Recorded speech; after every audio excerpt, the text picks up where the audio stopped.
네, 정론 일침입니다. 첫 번째 정론 일침. 민주당이 관심 밖으로 밀려나고 있다.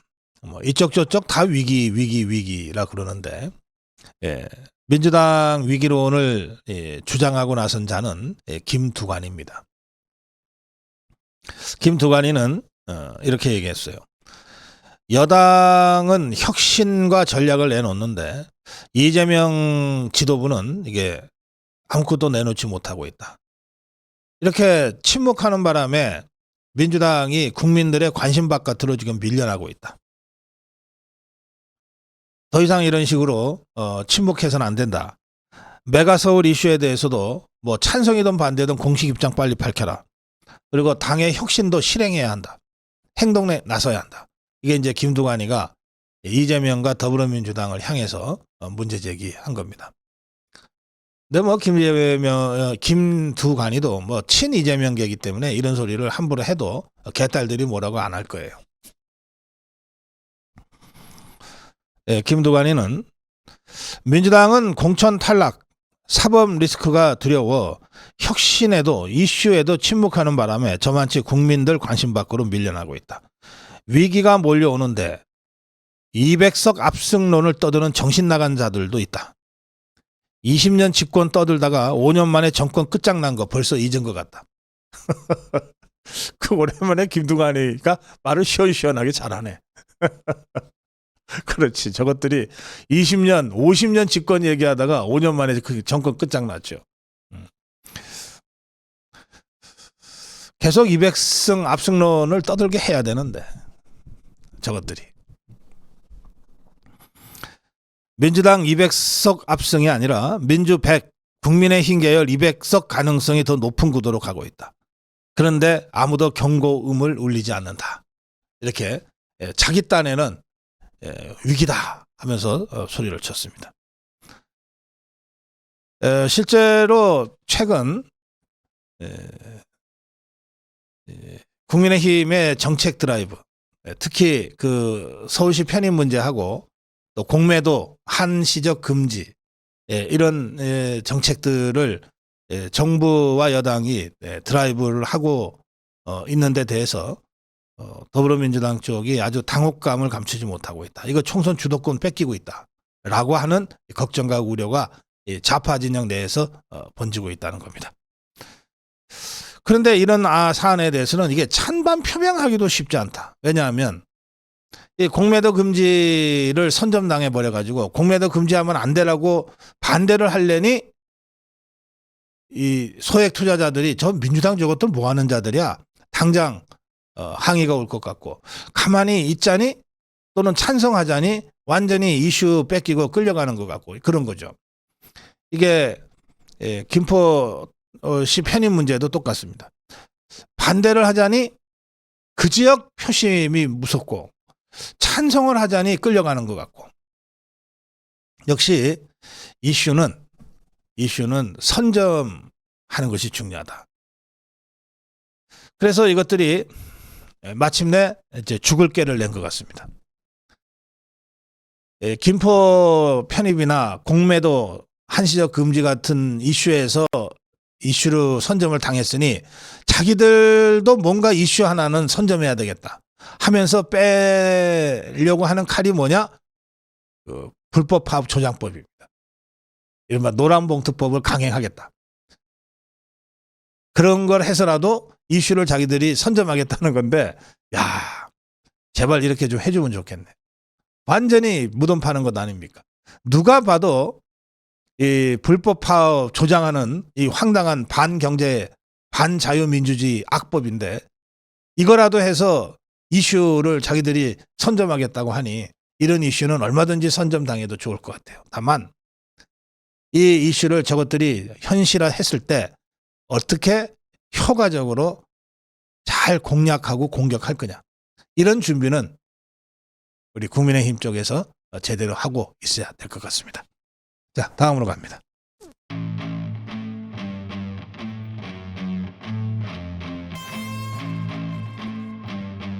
네, 불법 공매도 발본색원해야 한다. 윤석열 대통령 불법 공매도 발본색원에 대한 의지가 아주 분명한 것 같습니다.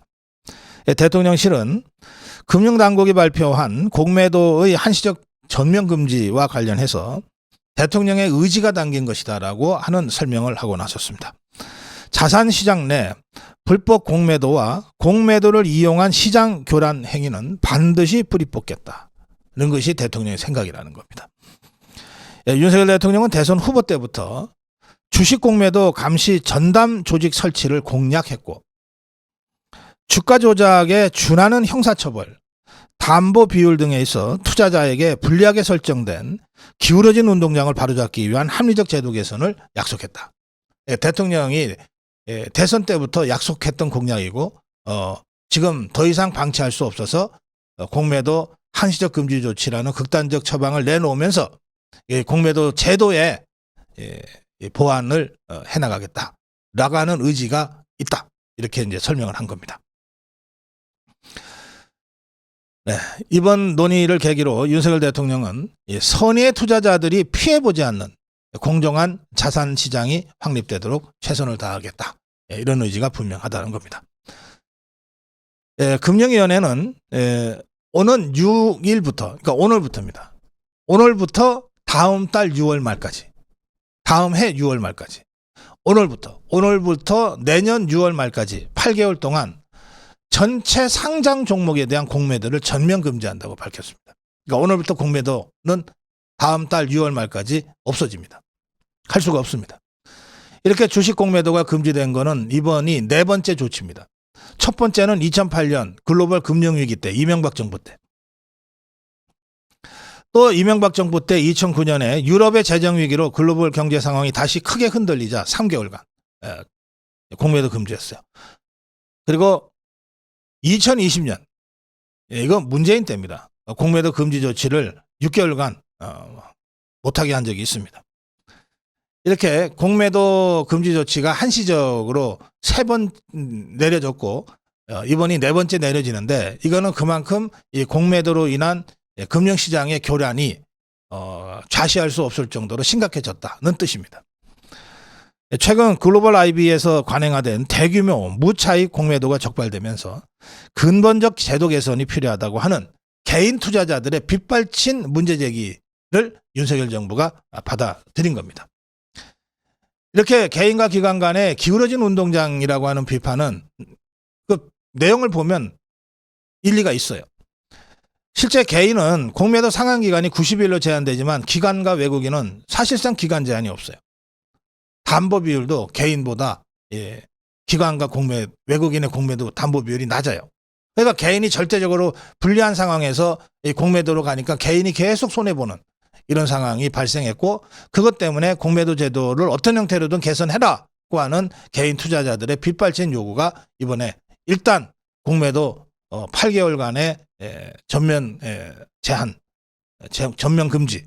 그 8개월 동안에 그냥 금지만 하고 있겠다는 게 아니고 이 8개월 동안에 개인 투자자들이 제기한 수많은 공매도 관련 문제 제기들을 개선하고 보완할 수 있는 장치와 조치들을 우리 윤석열 정부가 만들어내겠다.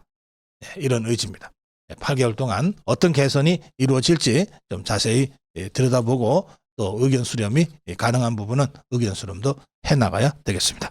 자, 다음으로 갑니다.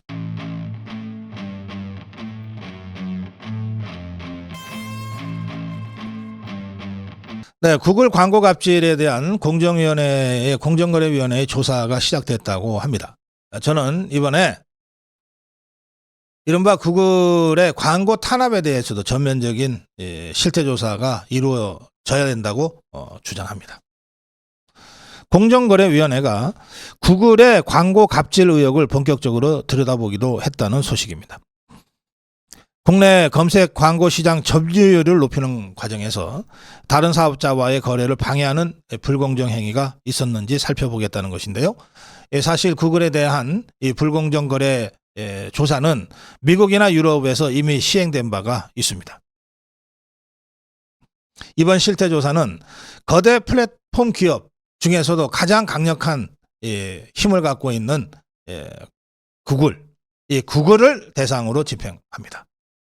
일단 가장 큰 구글을 조사함으로써 이 플랫폼 시장의 다른 이 플랫폼 기업들에 대한 경고의 의미도 함께 갖겠다 이런 뜻 같습니다. 공정위원회가 구글의 광고 형태에 사실상 문제가 있는 걸로 보고 조사 착수에 앞서 본격적인 현황 파악에 들어갔다는 해석이 나오고 있는 겁니다. 이 플랫폼 시장은 독과점 형성이 빠르게 이루어지고 한 번 형성된 독과점 상황은 쉽게 개선되지 않는 시장적 특징이 있다. 그래서 이번에 구글의 광고 갑질 행태를 잘 살펴봄으로써 제도적 개선이 필요한 부분까지 한번 나가보겠다는 겁니다. 저는 공정위의 구글 조사를 환영하면서 여기에 더해서 지금 이 구글의 광고 시장에서의 독과점 행태만을 조사하는 걸로 일단 발표가 됐는데 더해서 그동안 지난 이 7년간에 걸쳐 문재인 종북 주사파 정권 때부터 시작돼서 정권이 바뀐 지금까지도 계속되고 있는 구글 코리아의 자유우파 유튜브들에 대한 광고 탄압 행태도 철저하게 조사할 필요가 있다. 이 또한 불공정 거래의 한 행태일 거라고 저희들은 생각합니다. 이게 공정하지 않아요. 저 종북 주사파 유튜브들에 대해서 광고 제한하지 않으면서 우리 자유우파 유튜브들에 대해서만 광고 제한을 해왔다면 또 하고 있다면 이 또한 불공정한 거래 행태인 겁니다. 그런 점에서 저는 이번에 지난 7년 동안 구글 코리아에 의해서 자행된 자유우파 유튜브들에 대한 불공정 거래 행태와 광고 탄압이라고까지 불리는 광고 수입 제한 조치, 노란 딱지, 운영 실태 전반에 대해서도 공정거래위원회가 공정거래 차원에서 실태 조사를 하고 필요한 부분이 있으면 시정 함께 해야 된다 이렇게 주장합니다. 이 문제 관련해서는 공정거래위원회뿐만 아니라 과방위 또 정무위 이런 곳에서도 같이 관심을 갖고 함께 들여다볼 것을 다시 한번 제가 촉구합니다. 자, 다음으로 가겠습니다.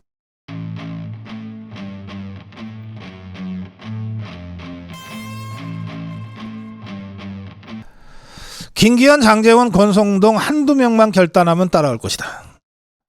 이뇨한 위원장이 좀 끈질긴 점이 있네요. 한 번 얘기해서 안 되면은 집어넣는 게 보통 정치판의 생리인데 이 사람은 뭐 2번이고 3번이고 필요하면 10번이고 계속 하겠다는 것 같습니다. 대통령과 가까운 사람이 누군지 우리가 다 알지 않느냐. 결단을 내려라. 그 이제 기자들이 또 그러면서 어젯밤에는 결단을 내리라고 직접 전화도 했다 몇 사람한테 이렇게 얘기하니까 기자들이 그게 누군가요?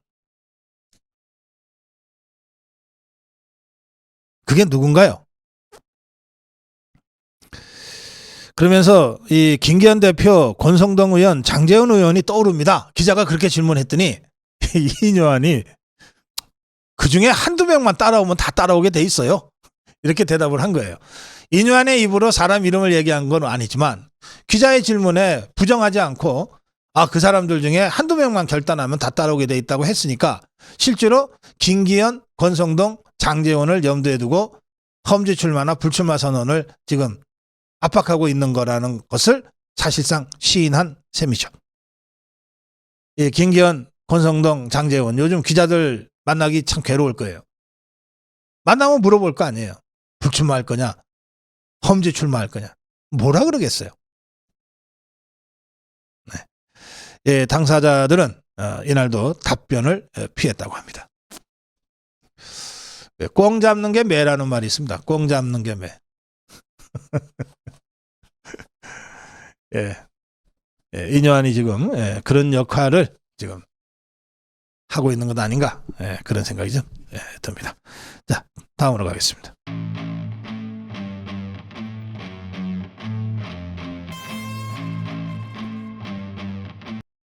미국이면 그날로 퇴출이다. 제가 어제 이준석이가 이뇨한한테 한 그 정말 파렴치한 반 인륜 범죄죠. 인종차별이라는 이것을 제가 지적하면서 당장 사법 처리해야 된다. 그것까지 제가 주장을 했어요.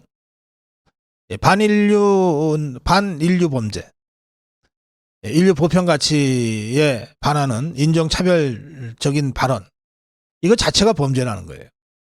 매우 심각한 범죄고, 이 범죄에 동조했던 현장에 있었던 이현주라든지 또는 현장에서 아무도 제지를 적극적으로 하지 않았는데 이 사람들이 다 공범이라고 저는 생각합니다.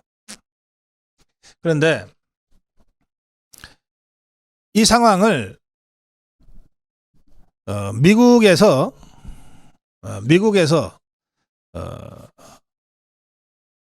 예일대학교 교수로 있는 의과대 정신의학과 교수가 한국 사람입니다. 이 문제를 페북에다가 이 문제가 매우 심각하다는 것을 이렇게 글을 올렸어요. 근데 사실은 이제 이뇨한 위원장은 뭐 이준석이가 자신을 인종차별적으로 핍박하는 데 대해서 뭐 기분은 좋지 않지만 뭐 그렇게 심각한 문제라고 생각하지는 않는 것 같아요. 이뇨한의 발언은 이렇습니다. 영어로 냉대 발언을 쏟아낸 데 대해서 이 전라도 말로 좀 거시기하다, 이 정도로 표현했습니다. 전라도 말로 좀 거시기하다. 거시기가 한 100가지 뜻이 넘는다 그러던데. 하여튼 뭐 전라도 말로 참 거시기하다 이랬어요. 그러면서 아니 도대체 왜 갑자기 불쑥 나타나서 이게 사고가 났냐는 식으로 이제 이뇨한에 대해서 공격하는 이준석 똘마니들이 좀 있나 봐요. 여기에 대해서 아니 내가 부산에 즐겁게 갔다. 좀 오해가 있는 것 같은데 사전에 접촉이 없었다? 아니 그렇지 않다. 내가 만나려고 엄청 노력을 했는데 이준석이가 응하지 않아서 그래서 어쩔 수 없이 뭐 공개 행사를 한다 그러니 내가 깜짝 쇼로 거기 갔던 거다. 하여튼 뭐 비판 다 좋다. 영어만 안 했으면 참 좋았을 텐데. 이게 이제 이 이뇨한은 뭐 이걸 통크다고 그래야 됩니까? 어쨌든 자기 개인에 대한 모욕은 뭐 기분은 좋지 않지만 하고 그냥 넘어가고 있는데 지금 상황은 그런 거 아닙니다. 이뇨한 개인의 문제가 아니에요. 자, 나종호 예일대 정신의학과 조교수의 페북 글입니다. 이준석이가 이뇨한을 미스터 린턴이라고 부르면서 영어로 비난을 한 것과 관련해서 이 나종호 예일대 교수는 미국의 정치인이었다면 그날로 퇴출이다. 얄짤없다. 이런 정도의 이 범죄는 그날로 퇴출감이다. 미국에서 나서 자란 아시아계 미국인에게 가장 쉽게 상처를 주는 말은 너희 나라로 돌아가 라는 말이다. 실제 아시아계 미국인에게 인종차별로 가장 쉽게 쓰이는 표현이 바로 너희 나라로 돌아가. 자, 이준석이가 이뇨한에게 미스터 린턴이라고 하면서 영어로 말을 한 것은 이 같은 이 맥락의 명백한 인종차별이다. 만약 한국계 미국인 2세에게 한국계라는 이유로 미국의 유력 정치인이 공개석상에서 한국어로 그것도 비아냥대면서 말을 했다면 그 사람은 인종차별주의자로 그날로 정치권에서 퇴출당했을 것이다. 정치 이야기는 하기 싫지만 정치인으로서 자격 미달이다. 공개적으로 사과해야 될 사안이다. 이 행동은 단순히 한 개인의 문제가 아니라 사회 전반의 분위기를 반영하는 것이다. 따라서 이런 행동은 지속적으로 비판되어야 한다. 이준석이는 이런 이 당 안팎의 지적에 대해서 모욕 주기 의도는 아니었다고 지금 해명하고 있어요. 뭐 이준석이가 운영하는 유튜브가 있습니까? 거기에 모욕 주기 위해 영어로 내가 말을 했다고 한다면 그러면 모든 말을 영어로 했을 것이다. 이뇨한 위원장의 언어 능숙치를 생각해서 이야기했는데 그게 인종차별적 편견이라고 얘기하는 건 말이 안 되는 얘기다. 이런 식으로 변명을 했어요. 변명하는 거에 정말 더 비겁하고 찌질하네요. 제가 이뇨한하고도 몇 번 만났고 우리 고성고 TV에서 방송도 하지 않았습니까? 또 이준석이는 제가 이자가 그 박근혜 퀴즈가 돼갖고서 정치판에 들어왔을 때부터 방송도 같이 하고 여러 차례 만나서 잘 알아요. 그러니까 이뇨한의 이 한국말 능력과 이준석이의 한국말 능력을 제가 압니다. 저도 나름 40년 방송 생활을 한 방송인으로서 평가하자면 이뇨한의 언어 능숙치, 한국어 능숙치가 이준석이의 한국어 능숙치보다 훨씬 더 앞서 있습니다. 이뇨한이는 구수한 전라도 사투리를 아주 시의적절하게 잘 섞어 쓸 수 있을 정도의 언어 능숙치를 보이고 있어요. 반면에 이 이준석이는 저희 고성고 TV에 나와서 댓글창에서 올라오는 우리 시청자들의 툭툭 던지는 몇 마디도 참지 못하고 화를 내는 정도로 인격적으로 미숙하고 언어 능숙치에 있어서 아주 낮은 수준을 보이고 있더라고요. 그래서 저희가 고성고 TV에서 퇴출시켰습니다. 저런 자는 전파가 아깝다. 지금 누가 누구한테 언어 능숙치를 생각해서 영어로 얘기했다는 거예요. 뭐 다른 건 잘 모르겠고 적어도 이 언어 능숙치라고 하는 기준, 이 이준석이가 도망가기 위해서 만들어 놓은 이상한 말인데 이 언어 능숙치라는 기준을 갖고 보더라도 이준석이가 영어를 갖고 이뇨한한테 떠들 수는 없는 것이다. 그렇게 제가 말씀드립니다. 이 반인류 범죄, 인종차별과 같은 이 혐오 범죄는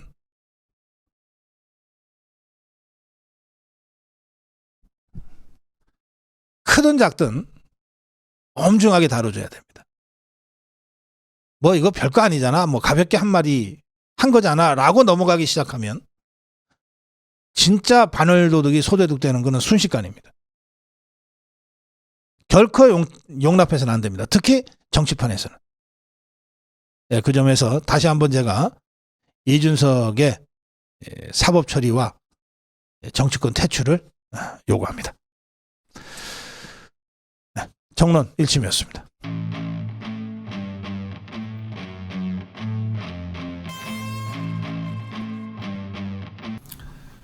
네, 정론 1침입니다.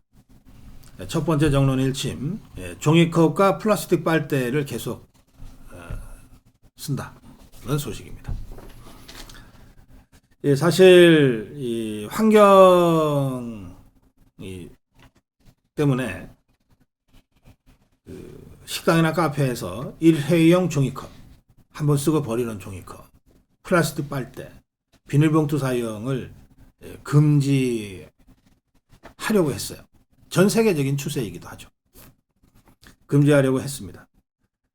그래서 원래는 작년 2021년 12월에 2021년 문재인 때 환경부가 금지를 시켰어요.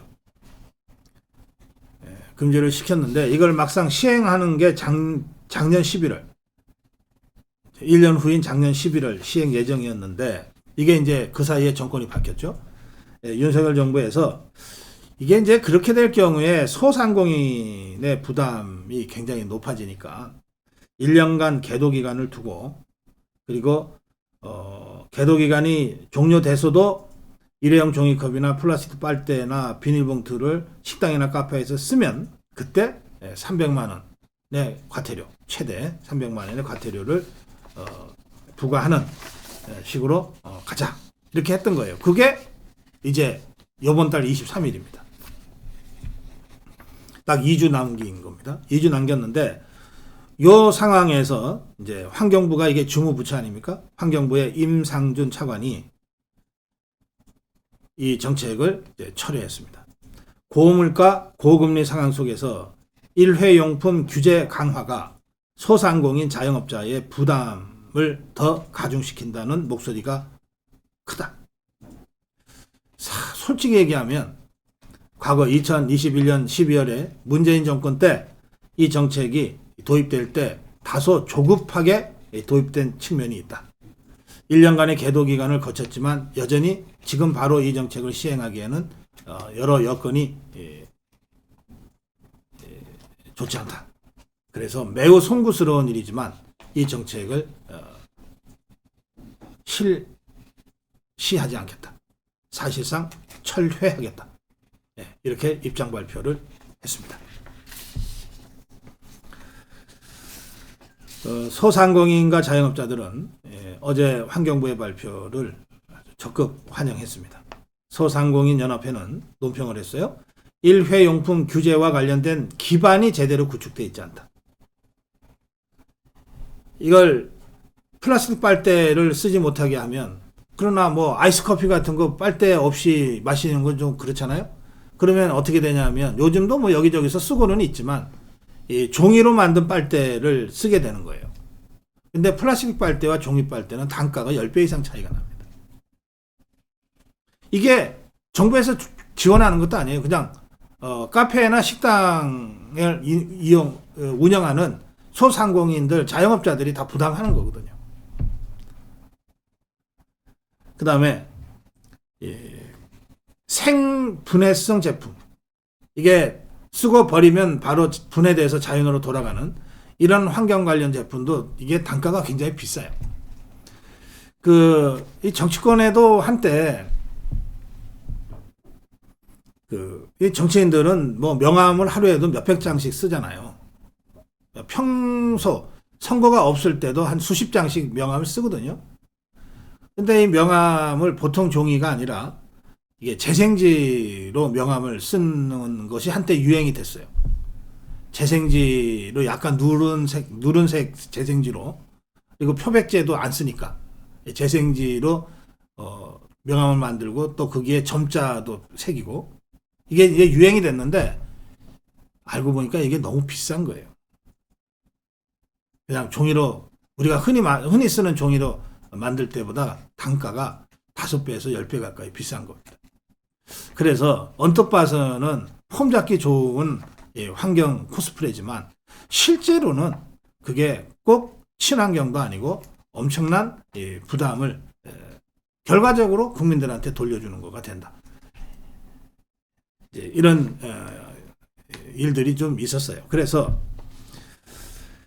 이렇게 기반이 제대로 구축되지 않은 상태에서 그냥 환경만 일방적으로 외치면서 종이빨대, 생분해 제품, 이렇게 비용, 단가 비싼 거, 이거 전부 다 자영업자들, 소상공인들한테 넘기면서 이것을 강행하는 거는 이게 좀 부적절하다. 소상공인이 가뜩이나 어려운 때 이 소상공인의 부담을 덜어줘야 될 그런 시점이다. 환경부의 정책은 그런 의미에서 바람직하다. 이런 환영 성명이 나왔어요.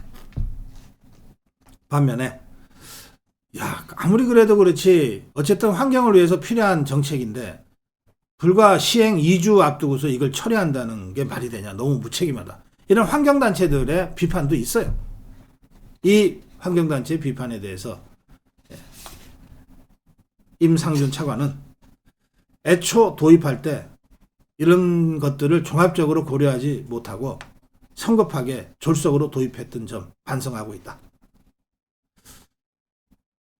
그리고 어쨌든 이렇게 도입이 된 이후에 이제 규제가 강화된다고 하니 어쩔 수 없다 하고 플라스틱 대신에 쓸 종이 빨대를 준비하거나 또는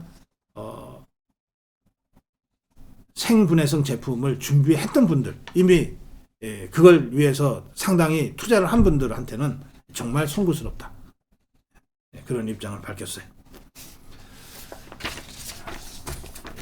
이거 2021년 문재인 종북 주사파 정권 때 정말 졸속으로 이런 정책이 강행이 됐다면 그 과정이 어떻게 강행이 됐고 어떤 졸속과 미비가 있었는지를 좀 더 자세하게, 이건 환경부 자체적으로도 보면 누워서 침 뱉는 일이 될지도 모르겠습니다.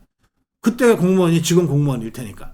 그럼에도 불구하고 그 과정을 자세하게 국민들한테 설명하는 것이 필요하겠다.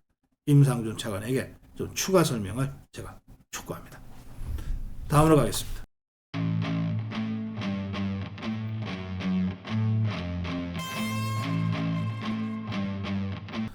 예, 지도부와 시도지사 긴급 간담회라도 하라.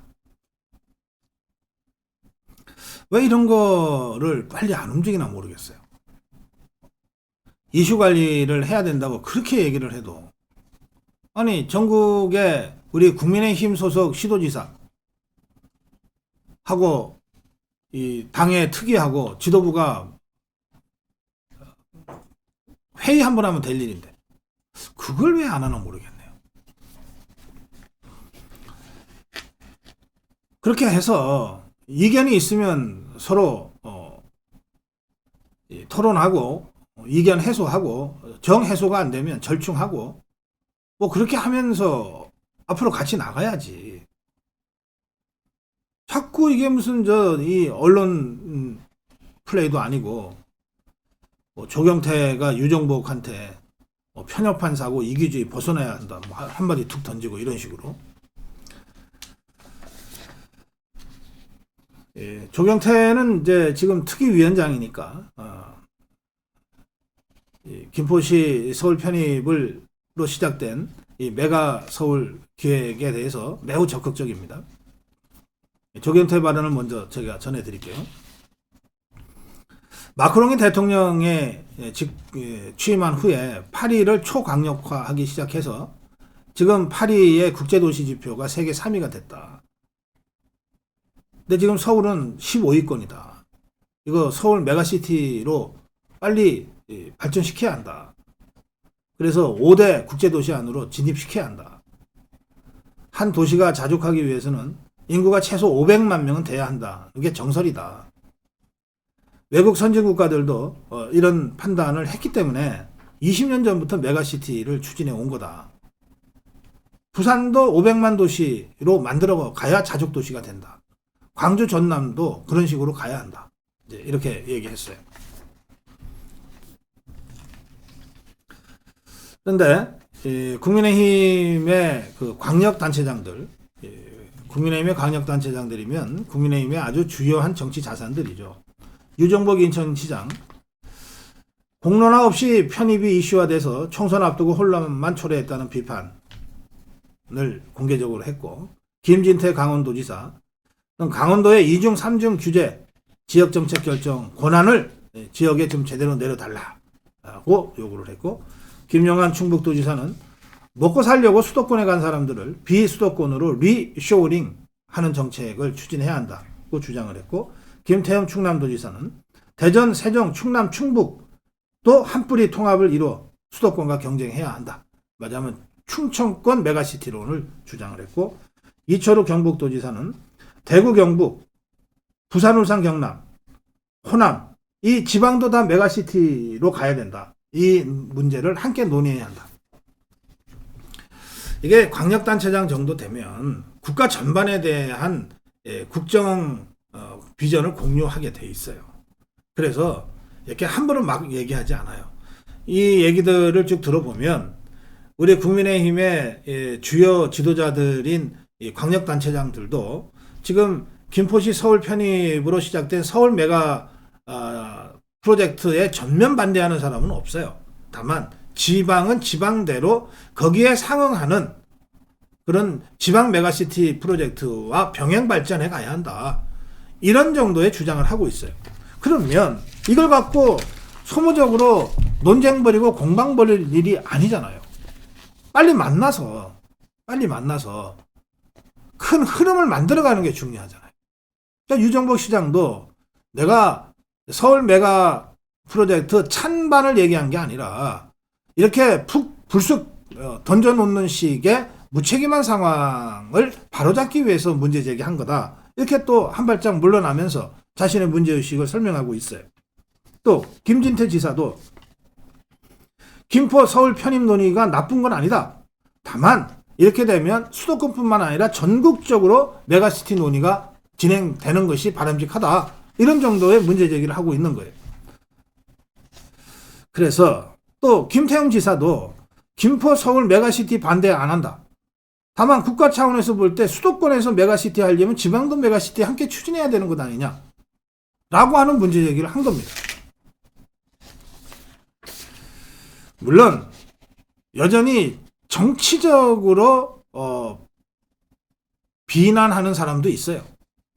국민의힘 광역단체장 중에 홍준표가 대표적입니다. 홍준표는 뜬금없이 김포 편입론으로 반짝 특수 노리는 떴다방이다. 뭐 이런 식으로 아주 정략적으로 지금 비난을 계속하고 있어요. 그러니까 홍준표의 이런 정략적 비난과 유정복, 김태흠, 이철우, 김진태, 김영환 등의 이 지방 광역단체장으로서의 마땅히 할 수 있는 그런 건설적인 문제 제기와는 이게 좀 구별이 될 필요가 있지 않습니까? 그래서 저는 이런 문제를 국민의힘의 지도부가 이슈 관리 차원에서 역량을 빨리 발휘해라 라고 제가 주문을 하는 거예요. 뭐 제가 복잡하고 어려운 거 주문하는 거 아닙니다.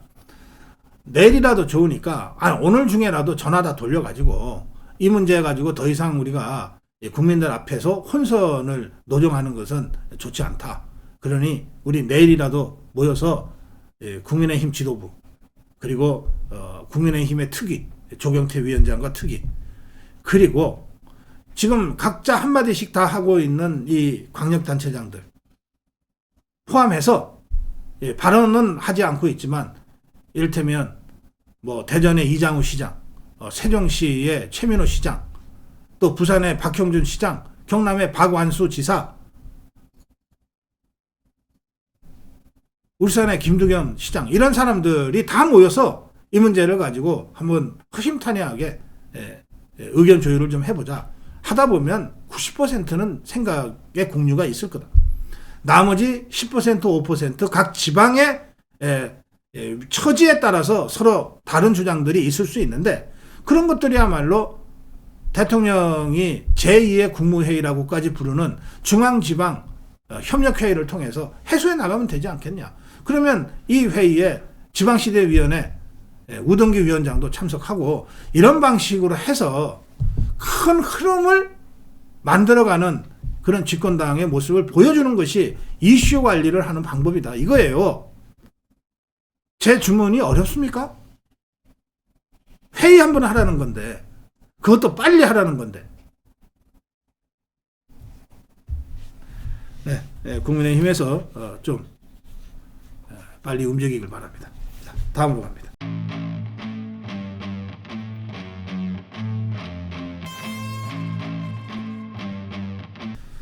네, 우리가 누나 동생 같다네요. 우리가 누나 동생 같다네요. 어제 윤석열 대통령이 대구를 갔습니다. 대구를 갔는데 대구를 간 직접적인 그 이유는 바르게 살기 협의회 대회가 대구에서 있어서 그 바르게 살기 협의회 대회에 참석해서 격려하기 위해서 갔어요. 간 김에 또 윤석열 대통령 그 시장 다니는 거 참 좋아하잖아요. 분명히 아마 시장 가면서 오늘은 또 뭐 맛있는 걸 좀 먹어볼까 생각하고 갔을 것 같은데 칠성시장 갔어요. 그리고 나서 박근혜 대통령 달성 대구 달성군에 있는 박근혜 대통령 사저를 직접 방문했습니다. 그래서 박근혜 대통령과 1시간 정도 차담을 했습니다. 그 자리에서 나온 얘기입니다. 그 자리에서 사람들이 누나 동생 같다고 그러네요. 그 윤석열 대통령이 한 말이죠. 자, 윤석열 대통령은 바르게 살기 전국회 대회 참석을 해서 진실, 질서, 화합이라는 3대 정신을 중심으로 사회와 국민통합을 이루어내는데 바르게 살기 운동이 매우 큰 역할을 했다 하면서 바르게 살기 운동이 가짜뉴스 추방에도 앞장서고 있다. 윤석열 정부는 바르게 살기 운동, 이 민간단체거든요. 바르게 살기 운동을 적극 지지하고 응원한다. 이렇게 격려를 했습니다. 그리고 나서 칠성시장을 찾았어요. 칠성시장에 가서 요즘 한재미나리 철인가? 그 청도에 있는 아주 뭐 정말 명품이죠. 한재미나리. 생강, 파래, 고구마 과자, 두부, 청국장, 새우젓 등을 직접 구입했다고 그러는데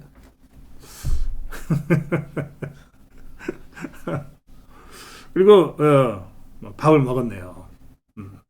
소곰탕, 뭉팅이 고기, 생고기, 대구식 생고기, 뭉팅이 고기 등으로 점심을 아주 맛있게 잘 먹었다고 합니다. 그리고 나서 달성군에 있는 박근혜 대통령 사저를 찾았어요. 지난번 10월 26일이죠. 박정희 대통령 서거 44주기 추모식 때 함께 분향하고 했던 그때로 따지면 12일 만에 이제 달성군의 사저로 직접 찾아간 겁니다. 윤석열 대통령이 가자 박근혜 대통령이 그 집 앞에 현관 계단까지 나와서 맞이했어요. 그러면서 아이고 지난번보다 정원이 아주 잘 가꿔진 느낌이다. 그랬더니 대통령 오신다고 해서 정원 좀 깨끗이 정리했다. 이발까지 했다. 이렇게 또 박근혜식 그 유머입니다. 이게 썰렁 유머라 그러죠. 오랜만에 박근혜 대통령이 이렇게 썰렁 유머도 던졌어요.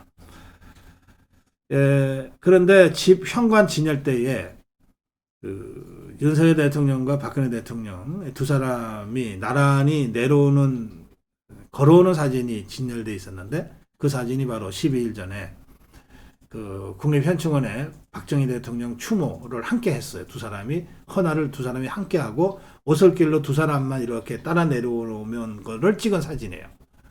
그 사진이 진열돼 있었어요. 그 사진을 보고 윤석열 대통령이 누가 우리 두 사람을 누나와 남동생 같다고 얘기합니다. 이렇게 웃으면서 얘기를 건넸고 박근혜 대통령도 환하게 웃었다는 겁니다. 차를 마시면서 윤석열 대통령은 박정희 대통령 시절의 국정운영 상황을 다시 공부하고 있습니다. 배울 점은 지금 국정에 반영하고 있습니다. 수출진흥회의 자료를 읽어보니 참 재미가 있고 당시에 어떻게 이런 생각을 했는지 놀라웠던 적이 한두 번이 아닙니다.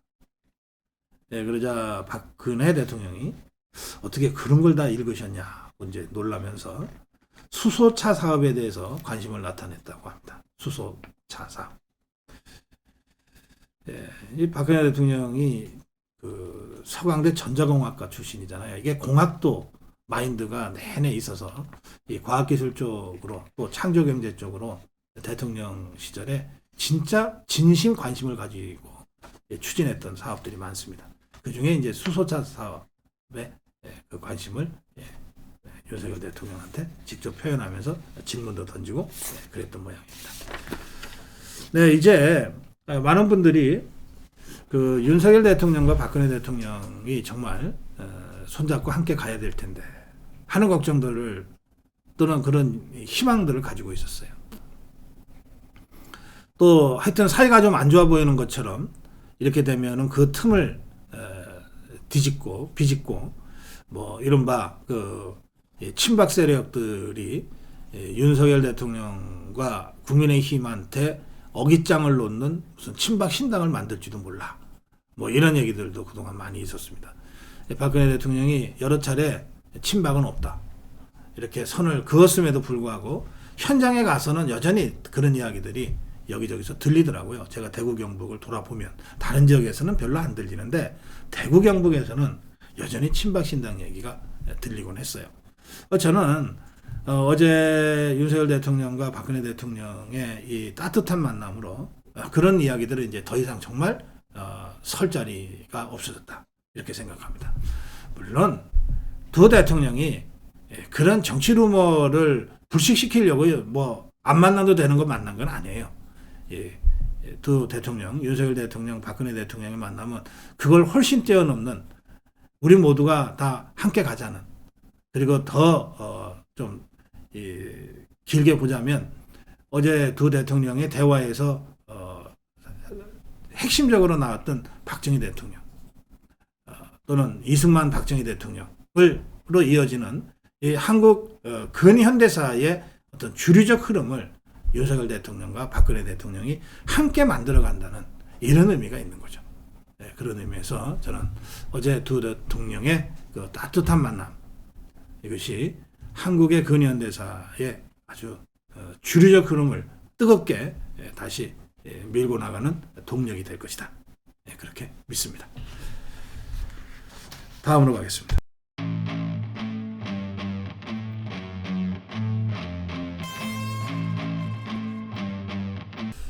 제가 정론일침 마지막 꼭지와 고성국 칼럼을 이준석을 주제로 할 건데요. 여러 가지를 제가 생각을 해봤습니다. 그리고 저는 그 이준석이가 26살의 그 젊은 나이로 박근혜 키즈라는 그 후광을 얻고 등장했을 때부터 여러 차례 방송도 같이 해보고 대화도 같이 해본 경험이 있어요. 그래서 제가 이렇게 논평하는 것 자체가 참 저도 마음이 편치는 않는데 그럼에도 불구하고 이제는 좀 정리할 필요가 있다, 그렇게 생각합니다. 어제 그 여의도 음식점에서 벌어진 그 해프닝이죠. 그거 뭐 서로 알고 갔겠어요? 알았으면 둘 다 아마 딴 데로 갔을 거예요. 근데 뭐 여의도 바닥이 워낙 좁다 보니까 또 뭐 방 칸막이가 뭐 이렇게 방음이 잘 안 되잖아요. 식당 칸막이라는 게. 그러다 보니까 옆방에서 얘기하는 소리가 그냥 그대로 들릴 때도 있어요. 그래서 이 방 3개가 있는 식당이었는데 가운데에 이준석 팀이 있고 뭐 그 옆에 뭐 안철수 팀이 있었던 모양이에요. 이 가운데 자리는 별로 안 좋은 자리인데 보통은 좀 나란히 3개 있으면, 그리고 정치인이 가면 손님이 막 밀려닥치지 않으면 가운데를 비워놓고 양쪽으로 앉히거든요. 서로 그래도 조금이라도 좀 덜 들리게 하는데 뭐 어제 상황은 그랬던 것 같지가 않습니다.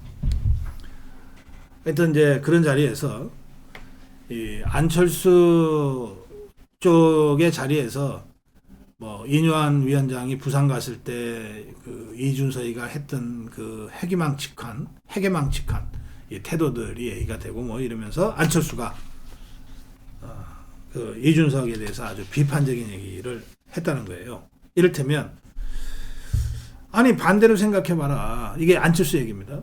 교포 2세에게 미국 정치인이 한국말로 얘기하는 거, 그건 너는 우리 구성원으로 인정할 수 없다는 헤이트 스피치야. 적어도 의사한테는 닥터 린턴이라고 해야지 미스터 린턴이 뭐야. 이건 대놓고 무시한 거 아니야. 영어도 잘 못하는 것 같아. 뭐 이렇게 얘기를 한 거예요. 이 얘기가 옆방에 있던 이준석이한테 다 들려서 그때까지는 누군지 모르고 있다가 옆방에 있던 이준석이한테 다 들려서 이준석이가 그걸 참지 못하고 소리를 지른 거예요. 안철수 씨 식사 좀 합시다. 조용히 좀 하세요. 여러 차례 고함을 쳤다는 거예요. 보통은 이제 이런 경우에 좀 민망하지만 하고 뭐 기침을 좀 한다든지 또는 문을 좀 두드리면서 조용히 사실은 저 여기 이준석 대표 와 있습니다라든지 뭐 누군가가 일행 중에 이렇게 해서 그냥 민망한 상황을 이게 넘어가는 건데 이자는 이제 그 정도 예의가 안 갖춰져 있는 거죠. 그게 이제 기본 아닙니까? 기본인데 그 정도 예의가 안 갖춰져 있는 거죠. 그래서 냅다 소리를 지른 거예요. 여러 차례 고함을 쳤다는 겁니다. 안철수 씨 식사 좀 합시다. 조용히 좀 하세요. 그러자 갑자기 고함 소리를 듣게 된 안철수가 잠깐 멈칫하다가 바로 이야기를 이어갔다는 겁니다. 내가 틀린 말 한 거 없잖아. 모두가 이준석이를 다 싫어하는데 같이 할 사람이 있겠냐. 저 소리치는 거 좀 봐라.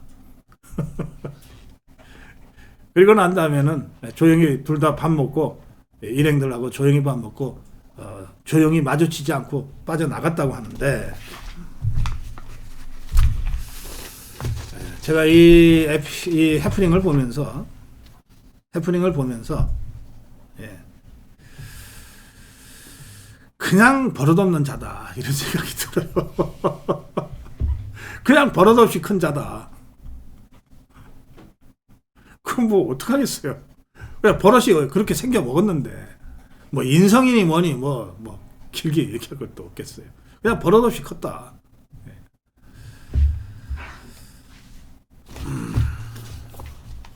네, 그래서 앞으로도 웬만하면 이준석의 이 인성이나 예의와 관련해서는 논평할 가치가 없다고 제가 생각해서 앞으로 가급적이면 이런 논평 안 하겠습니다.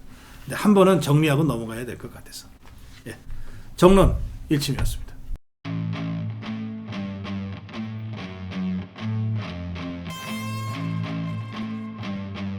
네, 첫 번째 정론 일침입니다. 중국의 국가안전부, 이제 우리나라의 국정원과 같은 역할을 하는 정보기관인데요. 중국의 국가안전부가 작년 1월이니까 문재인 정권 때입니다. 작년 1월 문재인 정권 때 문재인 정권의 외교부 메일을 4.5GB나 해킹했다는 것이 사실로 확인이 됐습니다. 또 중국의 이 정보 당국이 문재인 정부 당시에 외교부만 아니라 문재인 청와대의 전산망에 침투해서 국방부와 관련된 문서를 훔쳐간 정황도 포착이 됐습니다. 이게 중국의 국가안전부가 진짜 이거 도둑질 한 걸까요? 아니면 도둑질 하라고 문을 슬쩍 열어둔 걸까요? 잘 모르겠어요. 되게 이런 경우에는 내부 협력자가 있는 법인데 이런 그 고급 정보들을 빼내려고 하면 말이죠. 국가정보원이 이 해킹 공격의 진원지로 중국의 국가안전부를 특정했습니다. 중국 스파이 활동의 본산인 국무원 산하 국가안전부 중국입니다. 이 국가안전부가 한국 정부와 한국의 청와대를 상대로 해킹을 시도한 구체적 단서를 우리 국정원이 포착했다는 뜻입니다. 또 정권 교체 한 달여 뒤인 지난해 4월, 그러니까 3월에 선거에서 우리가 이겼잖아요. 그리고 윤석열 정부가 출범은 5월 10날 했습니다. 그 사이에 인수위가 진행됐는데 그 기간을 얘기하는 겁니다. 지난해 4월 우방국이라니까 뭐 되게 미국을 뜻할 것 같아요. 우방국으로부터 한국 외교부를 상대로 한 중국의 해킹 단서, 해커 활동 시기 등에 대한 구체적 첩보가 전달된 것으로 알고 있다 이랬습니다. 이게 굉장히 심각한 얘기입니다. 뭐냐면 중국이 문재인 청와대와 문재인의 외교부를 해킹했다는 거예요. 그리고 이 사실을 미국도 알고 있었다는 거예요. 그러면 이게 미국과 한국이 정말로 혈맹국가 아닙니까? 그러면 해킹 사실을 안 순간 미국 정부가 문재인 청와대에다가 경고를 해줘야 마땅하죠. 그렇잖아요. 야, 중국이 너네 해킹하려고 해. 근데 안 했다는 거예요. 이 보도의 맥락으로 보면 문재인 정부한테는 안 했다는 거예요. 왜? 못 믿으니까. 미국 정부가 청와대를 못 믿으니까. 문재인 청와대를 못 믿어가지고 저것들이 중국하고 짜고 하는지 어떤지도 모르겠다 싶으니까 미국은 그 해킹 정황을 확보했는데 그 사실을 문재인 청와대는 말을 안 해줬다는 거예요. 그러다가 마침내 정권이 바뀐 직후에 4월 달에 윤석열 정부가 출범도 하기 전에 급하게 알려준 거예요. 야, 사실은 중국의 정보기관이 문재인 정권 때 청와대, 국방부, 외교부를 해킹했어. 라고 우리 쪽에다 알려준 거예요. 그렇다면 만약에 정권 교체가 안 됐다면 미국은 영원히 입을 닫고 있었겠죠. 왜? 문재인 정권을 못 믿으니까. 종북 주사파 정권을 못 믿으니까. 이 정도로 이 문재인 종북 주사파 정권 때 미국과 문재인 정권 종북 주사파 정권 간의 관계가 심각하게 균열되어 있었다는 거예요. 못 믿겠다는 거예요. 못 믿었다는 거예요.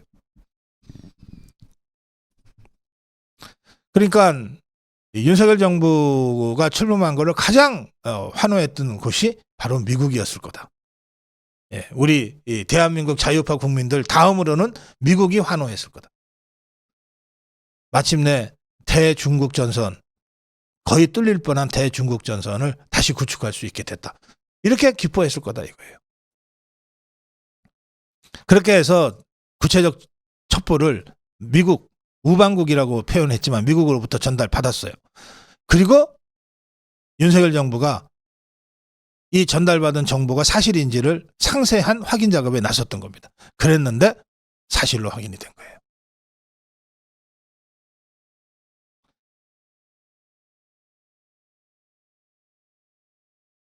네, 국정원은 문재인 정권 때인 지난해 1월에 해킹 정보를 우방국으로부터 받지를 않고 자체적으로 입수해서 조사에 나섰어요. 그리고 사실을 확인했어요. 그러면 이것들 그때라도 밝혔어야 되잖아. 근데 문재인 정권의 국정원과 외교부는 중국 국가안전부가 개입된 것으로 조사된 이 해킹 공격을 공개하지 않았어요. 왜? 중국 기분 나빠할까 봐. 미국도 알고 문재인 정권도 알았던 거예요.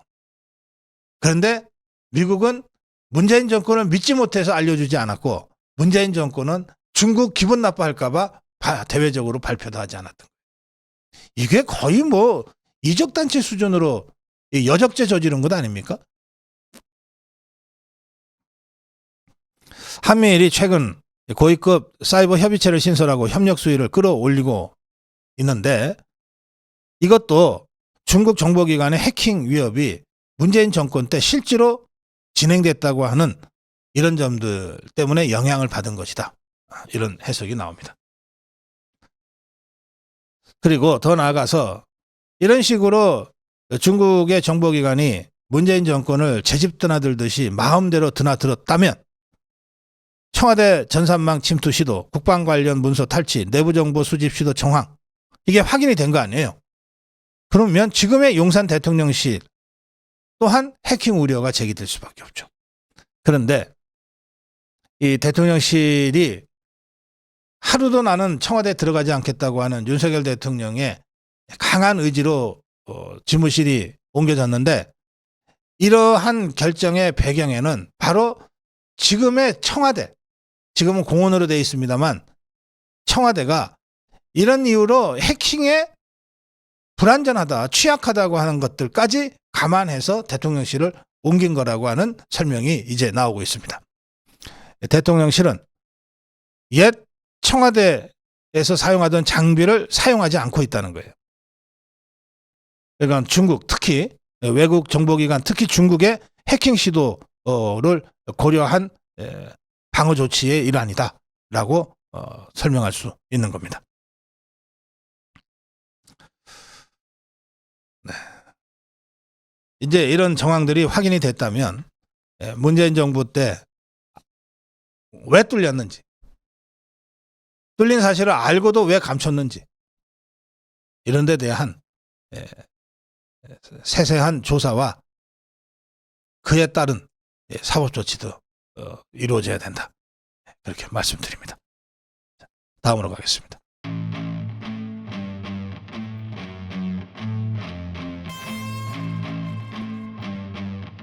문재인 정권이 거부한 한국군 유엔사 참모장을 한국군 소장으로 파견하는 것을 추진한다는 소식입니다. 이것도 굉장히 중요한 뉴스입니다. 유엔군 사령부는 그동안 재활성화 작업을 해왔어요. 북한이 끊임없이 유엔사 해체를 주장하고 있는 상황에서 오히려 유엔사는 더 확장해서 제대로 역할을 하는 방향으로 재활성화하는 작업을 2014년부터 추진해 왔습니다. 17개 회원국, 그러니까 이 유엔사는 한국 6.25에 참전했던 국가들로 이루어져 있거든요. 17개 회원국에 추가 참모부 파견을 요청하면서 명실상부한 사령부를 만들겠다는 의도로 계속해서 적정 규모화, 재활성화에 들어간 겁니다. 지금 유엔사의 주요 역할은 군사정전위원회 역할입니다. 군사정전위원회 역할은 정전협정 관리입니다. 그런데 여기에 더해서 참모부가 강화되면 또 다른 유엔사의 임무, 유사시 전력 제공을 이 강화된 참모부가 맡게 된다는 거죠. 그러니까 지금의 유엔사는 단순히 군사정전 상태를 관리하는 거라고 하면 강화될 유엔사는 북한의 무력 도발 시 즉각 응전이 가능하도록 방어 태세를 강화한다는 뜻입니다. 그렇게 하려고 그러면 실제 작전 전력이 보강이 돼야 되지 않겠습니까? 그런데 유엔사가 그동안 문재인 정권에 대해서 이런 식으로 적정 규모로 우리가 확장할 거고 재활성화할 거다. 그러니 한국군에서 참모장을 파견해라. 유엔사 사령관은 주한미 사령관이 겸임하잖아요. 그런데 참모장은 한국군이 좀 맡아주면 어떠냐 했는데 문재인이가 계속 그걸 거부하고 피해 다녔던 겁니다. 왜? 문재인이는 대놓고 정전협정의 평화협정으로의 이행, 종전선언, 전쟁 끝났다는 선언, 그것의 논리적 기결은 유엔사 해체로 가는 것이거든요. 그러니까 문재인이는 유엔사를 해체해야 된다고 생각하는데 유엔사는 문재인이한테 유엔사 강화를 위해서 참모장 파견을 하라 그러니 이걸 문재인이가 어떻게 그걸 받아들이겠어요? 그렇다고 대놓고 싫다고도 못하니까 계속 도망 다녔던 거예요. 이제 그런 상황이었는데 이제 윤석열 정부 들어서 유엔사의 그 역량 강화 쪽으로 윤석열 정부가 강력하게 밀어붙이고 있어요. 그래서 지금 유엔사 핵심 참모직위가 한 50개 미만인데 이걸 80개까지 늘리는 게 유엔사의 자체 계획이에요. 그중에 10개 정도를 한국군이 맡겠다. 한국군이 맡아달라는 제안을 2020년부터 했어요. 문재인 때부터 했어요. 그런데 고민하다가 문재인이가 2021년 당분간 어렵다 이렇게 사실상 거절했거든요. 이 문제를 윤석열 정부는 우리가 맡겠다 이렇게 입장을 바꾼 겁니다. 그래서 유엔사 참모장에 한국군 장성, 소장급 장성을 상시 포함시키는 방안을 놓고 구체적으로 검토에 들어갔다는 겁니다.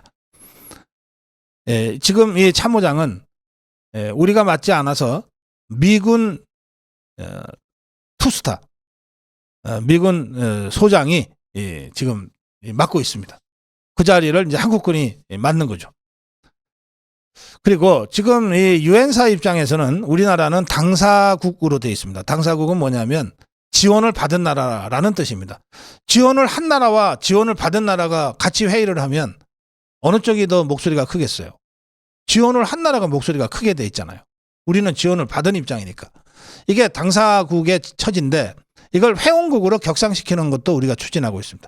회원국은 똑같은 조건으로 유엔사의 17개 회원국과 똑같은 조건으로 유엔사 활동을 함께 할 수 있다는 겁니다. 박원건 교수는 지금까지 한국은 당사국이라 유엔사 결정 과정에서 소외됐는데 이제 회원국이 되면 우리 목소리를 반영할 수 있게 된다. 그런 방식으로 해서 유엔사 회원국으로 격상되고 그리고 유엔사가 그동안 요구해온 참모 전력을 우리 한국군이 대거 파견하고 특히 그중에 핵심인 참모장을 한국군 소장으로 보임하고 하는 방식으로 해서 유엔사의 재활성화와 동시에 유엔사 한국군 간의 협력 체계를 좀 더 밀접하게 하는 방향으로 윤석열 정부가 움직이고 있다. 매우 중요한 안보 체계의 변화가 지금 진행되고 있다. 이렇게 말씀드리겠습니다. 자, 다음으로 갑니다.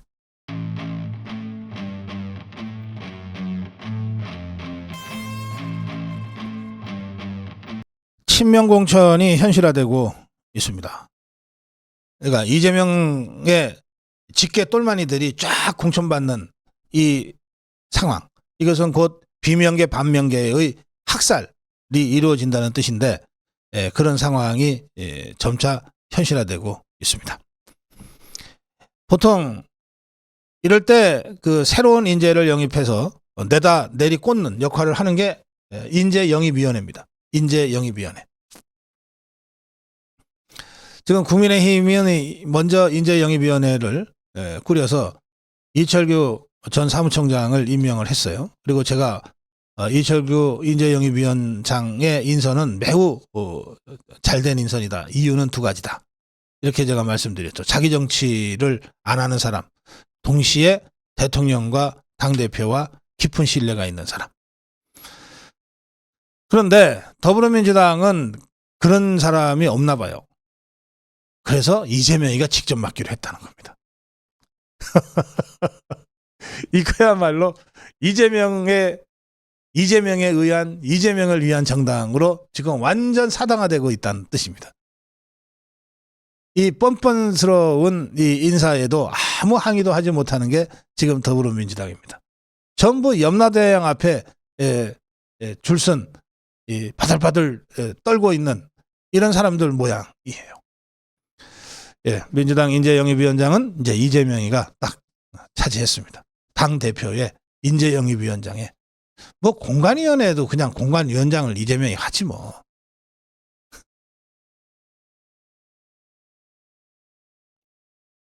또 황당한 일이 어떤 일이냐? 168명인가 그렇죠? 국회의원이 더불어민주당 이 168명한테 갑자기 이런 종이가 전달됐어요. 보이십니까? 22대 국회의원 불출마 확인서. 간단해요. 종이 딱 하나예요. 이름, 생년월일, 그다음에 소속은 더불어민주당, 직책은 국회의원. 그러니까 미리 인쇄가 돼 있어요. 지역구 비어 있고 상기 본인은 2024년 제22대 국회의원 선거에 불출마함을 확인합니다. 야, 불출마를 이런 식으로 밀어붙이네요. 이런 거 저 처음 봤어요. 아무리 막대 먹은 정당도 이런 식으로는 안 하는데 이걸 이렇게 해서 돌려버리네요. 민주당 안에서 나온 얘기입니다. 불출마 선언 자체가 의원에게는 그야말로 정치 생명은 일대 결단인데 또 이럴 경우에는 당에서도 그에 상응하는 충분한 예우를 갖춰서 해줘야 되는데 어떻게 종이 한 장 달랑 돌리고 여기다가 불출마 쓰라고 하느냐. 야, 정말 어쩌다 당이 이렇게 됐냐. 이재명 신당은 이런 당이다. 이걸 그대로 보여주고 있습니다. 이렇게 되니까 비명계 반명계에서 비명이 안 날 수가 없어요. 역대 가장 불공정한 공천이 우려된다.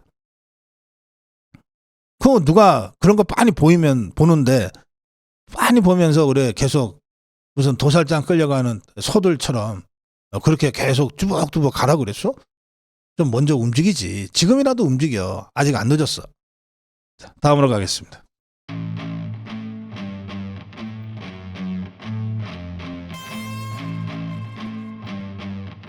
네, 이런 지역은 누가 나가도 된다. 이런 지역이 어느 지역인지는 제가 논평 말미에 말씀드리겠습니다. 이뉴한이가 아주 분주해요. 어제는 홍준표를 만났어요.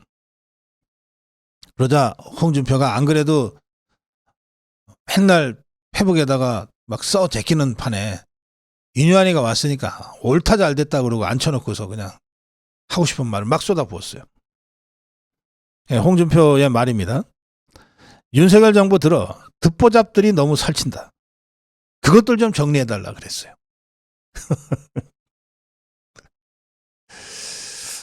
좀 설친 듣보잡들이 있긴 있죠. 그것들 좀 정리해라. 사실은 이뉴한이도 듣보잡 중에 하나일 텐데 홍준표 입장에서는.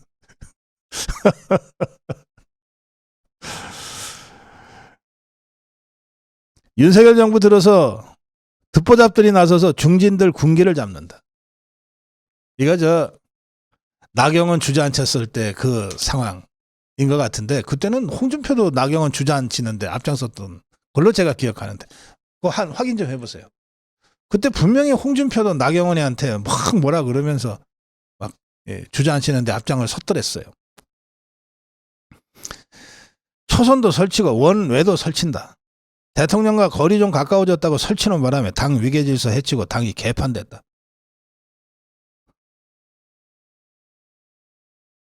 그리고 이준석이 신당 얘기하면서 이렇게 얘기했어요.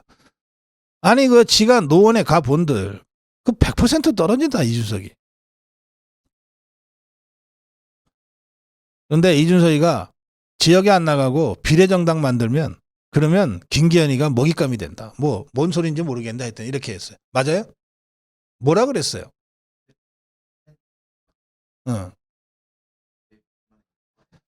그러니까 이게 이 듣보잡들이 나서서 중진들 군기 잡는 것의 대표적인 사례가 그 초선들 50몇 명인가가 나경원 대표 불출마를 요구하면서 성명 내고 했던 그때일 텐데 그때 지도 앞장섰잖아. 자기도 앞장서 놓고 에이그 참. 하여튼 홍준표 얘기는 논리적으로는 설명이 좀 어렵습니다. 그냥 자기 하고 싶은 얘기만 하는 사람이니까. 또 윤석열 대통령한테는 이렇게 또 얘기를 했어요. 윤석열 대통령은 권모술수를 모르는 사람. 그걸 호가호위하고 이용해 먹는 세력들이 문제다. 근데 최근에 대통령이 그걸 많이 깨달아서 좀 멀리하고 있을 것이다 이랬어요. 마치 윤석열 대통령도 친윤계 쇄신을 원하고 있다는 뜻으로 해석이 되는 대목인데 그 홍준표가 이런 걸 어떻게 알지? 대통령을 최근에 만난 것 같진 않던데. 독심술입니까?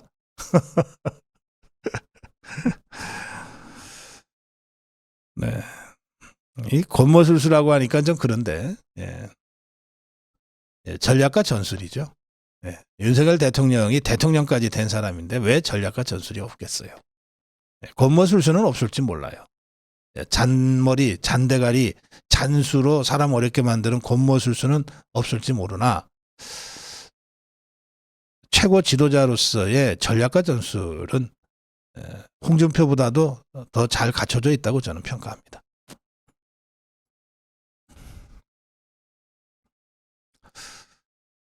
자, 이제 이런 상황에서 어제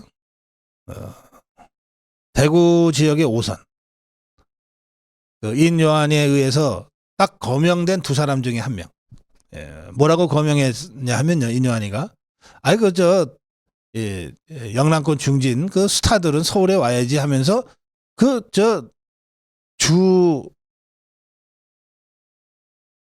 주호영이하고 김기현이가 스탄이냐 그랬다고. 그러니까 딱 두 명이 지목이 된 거예요. 그 두 명이 지목이 됐는데 그 중에 이 5선, 대구의 5선인 주호영은 이렇게 얘기했습니다. 서울에 안 간다 나는. 정치를 처음 대구에서 시작했으니 대구에서 마쳐야 하지 않겠냐. 이렇게 공개적으로 중진 차출론에 대해서 반기를 들었습니다. 그런데 제가 이 중진 차출론 이런 거 저런 거 하면서 이것도 지역 나름이고 사람 나름이다. 이게 낙동강 벨트 쪽에 3선 이상 중진들은 그 사람들이기 때문에 3선까지 간 거다. 그 사람들 함부로 어디 딴 데 보내면 3년 전에 청주 상당에 정우택을 흥덕으로 보내는 바람에 상당도 잃고 흥덕도 잃었던 그런 잘못을 다시 범할 수 있다. 그러면서 제가 예로 세 지역을 들었어요. 양산의 윤영석. 이거 윤영석 말고 딴 사람 공천하면 떨어진다. 그 지역 잃는다 우리가. 부산 강서의 김도읍. 그 김도읍 아니고 다른 사람 내면은 우리가 이긴다고 자신할 수 없다. 또 사하의 조경태. 그게 조경태니까 거기서 오선한 거다. 이런 식으로 영남권이라고 해서 다 같은 영남권이 아니다. 이렇게 제가 말씀을 드린 바가 있어요. 그러면 주호영이는 어떠냐? 주호영이 수성갑입니다. 수성갑. 이게 압구정동 같은 곳입니다. 실제로 수성 분들은 여기가 압구정동입니다. 대구의 압구정동입니다. 이런 말씀들을 해요. 실제로 수성에 가보면 그렇습니다. 대구가 다 우리 자유파의 그 강력한 그 지지세가 있는 곳이지만 그 중에서도 특히 이 수성을, 수성갑, 수성을 두 지역은 정말 대구에서도 강남에 해당되는 곳이에요. 그러니까 이런 지역은 누굴 공천해도 되는 거예요. 누굴 공천해도. 주호영이도 홍준표도 이 무소속으로 이 수성갑을에서 한 번씩 살아 들어온 경험이 있는데, 이거는 진짜 공천 자체가 잘못돼서, 공천 과정도 절차도 실제로 공천한 사람도 다 잘못돼서 벌어진 자업자득 자충수고, 이게 정상적으로 공천이 이루어지면 누굴 공천해도 다 될 수 있는 지역이에요. 그러니까 이런 지역은 바꿔도 된단 말이에요. 그러니까 저는 주호영이가 나는 죽어도 대구에서 떠날 수 없다. 대구에서 시작했으니 대구에서 마쳐야 하지 않겠냐. 이 정도 각오를 보였으면 여기에 주호영한테 공천을 안 주고 누군가 다른 사람을 공천을 주면 무소속으로라도 수성갑에서 한판 뛰겠다는 뜻 아닙니까? 그렇게 하라 그랬어요. 그렇게 하라고. 해도 상관없다. 저기는 국민의힘이 공천하면 무조건 이기는 곳이다. 적어도 수성갑은 그렇다. 이렇게 지역에 따라 다르다라고 하는 점을 구체적으로 판단하고 대책을 세워야 한다. 그 말씀 드립니다. 한 가지 더 좀 황당한 것은 이 주장을 주호영이 의정보고회에서 했어요. 의정보고회에서 했는데 이 의정보고회에 정혜용이라는 혁신위원회 위원이 참석을 했다는 거예요. 아니, 혁신위원이 왜 그렇게 한가합니까? 지금 이뇨한 혁신위원장 행보를 보면 그야말로 정신없이 막 동해번쩍 서해번쩍 하는데, 혁신위원들은 뭐 별로 할 일들이 없어요? 이런 의정보고회 같은데 참석할 정도로 한가합니까? 더구나 그 자리에서 이뇨한 혁신위원장의 이 중진 불출마 또는 험지 출마 하면서 이뇨한 위원장이 많이도 꼽은 거 아니잖아요. 딱 김기현, 주호영 두 사람 꼽은 그 주호영이가 이뇨한 위원장의 이 혁신 안을 정면으로 거부하고 있는 이 자리에 혁신위원이라는 자가 가서 앉아 있었다는 거 아니에요. 뭐 하다못해 어쩌다 그렇게 됐는데 주호영이가 이뇨한 혁신위원장의 제안을 정면으로 거부하는 발언을 한다면 그 자리에 일어나서 항의라도 했든지, 그러면 우리 혁신위 입장은 이렇다고 뭘 하든지. 이게 뭐 하는 짓이에요? 내가 누군지 모르겠는데 정혜용 이런 식으로 움직이면서 무슨 혁신위가 뭘 당을 혁신한다 그러고 그럽니까? 이뇨한 위원장 바쁜 건 알겠는데 혁신위원회 위원들이나 우선 좀 챙기세요. 참네, 정말 한가한 사람들이네. 자, 다음으로 가겠습니다.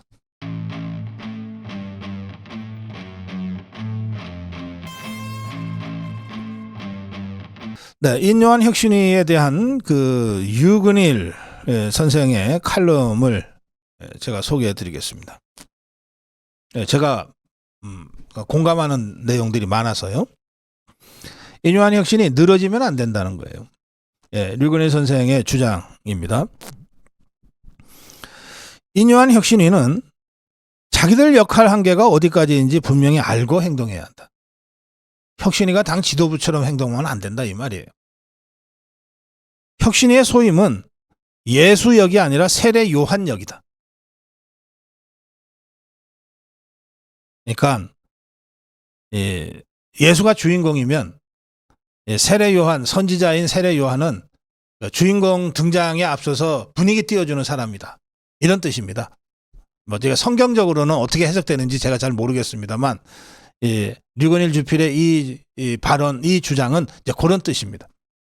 그래서 혁신위는 주인공이 등장하기 전에 잠깐 반짝 나타났다가 금방 사라져야 된다. 이게 자기가 주인공인 것처럼 착각하고 다니면 안 된다. 지금 이뇨한이 지금 자기가 주인공처럼 착각하고 다니는 것 같아요. 그러니까 뭐 여기도 가고 저기도 가고 뭐 DJ 어디도 가고 뭐 4.3도 간다 그러고 막 이러잖아요. 이뇨한의 수고와 충정은 알만하다. 그러나 물어보자. 도대체 왜 무슨 이유로 이준석이 유승민에게 그토록 연연해서 부산까지 쫓아갔다가 문전박대를 당했는가? 그들이 그렇게 소중한가? 영남 다선 의원들과 친윤 의원들에게 험지 출마 권유한 것은 나올 만한 이야기지만 그러나 풍파만 일으키고 효과는 없는 이런 혁신 방식은 피해야 한다. 빨리 다른 이슈로 넘어가라. 혁신할 게 좀 많은가? 국회의원 수 축소, 비례대표 폐지, 의원 특권 폐지, 전자개표 퇴출, 수개표 도입, 사전투표 폐지. 진짜 혁신안들이 산처럼 쌓여있다. 근데 고작 내부 총질이나 할 줄 아는 이런 배신자들한테 그렇게 오래 매달려서야 이 많은 혁신을 언제 다 하려고 그러냐. 윤석열 대통령에게 또 국민의힘과 자유진영에게 정말 절실히 필요한 것은 하루라도 빨리 국민의힘 지도부가, 국민의힘 선거지휘부가 매력적이고 전투적인 새로운 얼굴로 바뀌는 것이다. 비대위가 됐건 뭐가 됐건 좀 매력적이고 새로운 인물로 선거 치를 수 있는 지휘부를 빨리 좀 바꿔달라.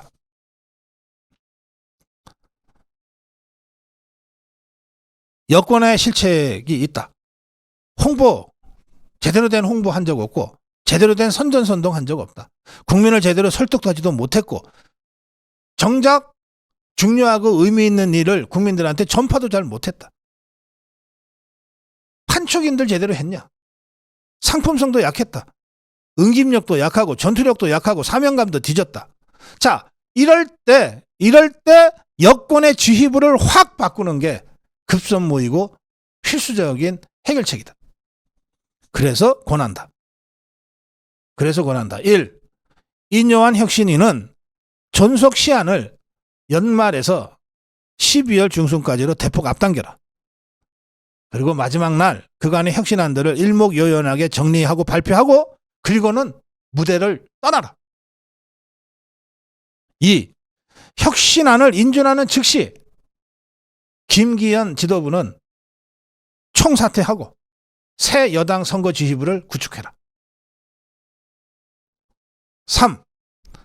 새 여당 지휘부로는 뚜렷한 주적 개념이 있는 사람들, 스타성이 있는 사람들, 수월성이 있는 사람들, 전투력이 강한 사람들, 발랄함과 감수성을 갖춘 그런 인재들로 구성해라. 구닥다리 주사파들의 궤변, 억지, 허위를 일거에 박살낼 수 있는 용장들로 구성해라. 예컨대 한동훈, 원희룡, 박민식, 그리고 우리 자유우파 제야의 투사들. 맹물 국민의힘 떨어버리고 싸워 이기는 국민의힘을 만들어라. 이게 유근일 선생의 외침입니다. 정론 1침이었습니다. 나를 탄핵하라. 검찰총장의 일은 딱 하나입니다. 수사검사들이 수사를 할 때 그거 방해하는 외풍을 막아서는 거죠. 검찰총장은 그 일 하나만 하면 돼요. 외풍은 내가 막는다. 수사는 당신들이 하라. 소신껏 하라. 이거 해주면 돼요. 지금 종북 주사파 더불어민주당 사악한 것들이 이재명 방탄을 위해서 이재명을 수사한 검사를 탄핵하겠다고 지금 발의를 한 상태입니다. 여기에 흔들리지 않겠지만 그러나 심각한 외풍, 지금까지 보지 못한 태풍급 외풍이 불어닥치고 있는 것은 사실이죠. 이때 검찰총장이 할 일은 뭐냐?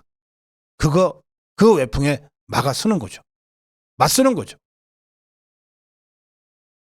이원석 검찰총장이 지금 이재명과 더불어민주당이 휘몰아치고 있는 이 외풍의 정면으로 맞섰습니다. 이재명의 대북송금 사건과 법카, 불법 유용, 이 배임 횡령 사건, 이 사건을 수사 지휘하고 있는 이정석 검사를 더불어민주당이 탄핵안 발의를 해놓은 상태입니다. 방탄국회에 이어 방탄 단식하더니 이제 방탄 탄핵까지 하겠다는 거예요. 이에 대해서 이원석 검찰총장 기자들에게 이례적으로 강한 입장을 밝혔습니다. 이원석 검찰총장의 발언입니다. 탄핵하겠다면 이재명에 대한 수사와 기소를 책임진 저를 탄핵하라. 민주당의 검사 탄핵 이유를 국민들, 검찰은 잘 알고 있다. 민주당의 검사 탄핵은 이재명 수사에 대한 보복 탄핵이자 검사를 겁박하고 검찰을 마비시키려는 협박 탄핵이고 이재명의 사법 절차를 막아보려는 방탄 탄핵이다. 보복 탄핵, 협박 탄핵, 방탄 탄핵으로 규정을 하고 수사검사를 탄핵하려면 그 전에 그 수사검사를 지휘하고 있는 나를 탄핵하라. 이렇게 나섰습니다. 검찰이 마음에 들지 않는다고 검사 탄핵하기 시작하면 판사 결과가 안 좋다고 재판 결과 안 좋다고 판사 탄핵하겠다고 하지 않겠느냐. 이런 부당한 탄핵은 그만두라. 검찰은 국민들을 위해서 일하고 싶다. 검찰에 국민을 위해 일할 기회를 주실 것을 국민들께 간곡히 부탁드린다 그랬어요. 이미 더불어민주당은 이 정상과 상식과 상궤를 벗어났기 때문에 이제 이원석 검찰총장도 더불어민주당한테 호소하는 것은 의미 없다고 보고 국민들께 호소하고 있는 겁니다. 헌법에서는 검사 파면을 정당화할 정도로 중대한 직무상 위법에 대해서만 탄핵을 인정하고 있다. 앞서 탄핵된 안동환 검사 사건 처리 9년 만에 탄핵됐고 손준성 검사 1년 반 만에 탄핵됐다. 그리고 이정섭 검사는 수사 중에 탄핵되고 있다. 그렇게 탄핵이 될 만큼 비위가 명백했다면 왜 9년이나 1년 반 동안이나 놔두다가 이 시기에 탄핵했는지 의문이 아닐 수 없다. 이재명에 대한 수사를 진행하는 검사를 포함한 탄핵안이 발의 의결된 것에 대해서 따라서 정치적 탄핵이라고 해석하지 않을 수 없다. 수사와 재판을 방해하려는 정치적 의도를 가지고 탄핵하고 있다고 볼 수밖에 없다. 그러면서 이원석 총장이 보통은 이렇게까지는 안 하는데 화가 되게 많이 나온 모양이에요. 정당한 분노죠. 마지막에 이런 얘기를 했습니다. 왜 국민께 호소했는지를 이해할 수 있는 대목이에요. 자, 이원석 총장의 마지막 부분입니다. 뇌물을 받은 국회의원, 불법 정치자금을 받은 국회의원, 보좌관을 추행한 국회의원, 피해자 할머니의 보조금을 빼돌린 국회의원, 국회에서 폭력을 행사한 국회의원, 부동산 투기를 한 국회의원, 가상자산을 국회에서 투기한 국회의원, 이들에 대한 탄핵이나 제명은 우리 현실상 불가능하다. 이렇게 마지막 발언을 했어요. 우리 현실상 불가능하니 국민들께 호소한다는 뜻 같습니다. 우리 현실상 이자들에 대한 탄핵과 제명이 불가능하다면 국민들께서 내년에 심판해 줘야만 되는 거죠. 여러분과 제가 내년에 이자들을 심판해야 되는 거죠. 다시 한번 심판받아야 될 자들을 제가 읽어드릴게요. 이원석 총장의 발언입니다. 뇌물을 받은 국회의원. 이게 누군지를 제가 다 말씀을 드려야 되나? 그냥 여러분들 찾아보세요. 뇌물을 받은 국회의원, 불법 정치자금 받은 국회의원, 보좌관 추행한 국회의원, 피해자 할머니 보조금 빼돌린 국회의원, 국회에서 폭력 행사한 국회의원, 부동산 투기한 국회의원, 가상자산 국회에서 투기한 국회의원. 다음으로 가겠습니다.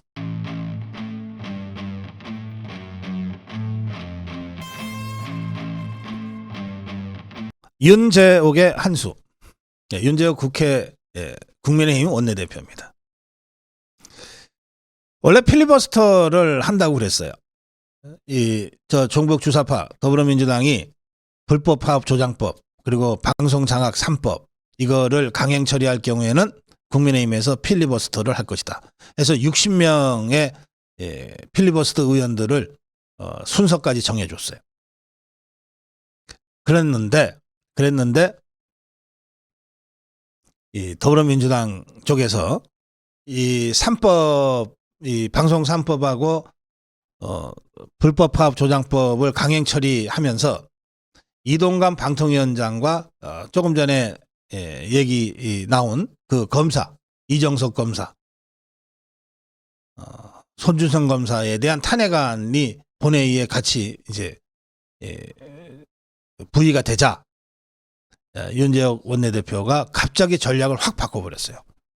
바꿔서 필리버스터를 전격적으로 철회했습니다. 이게 뭐지?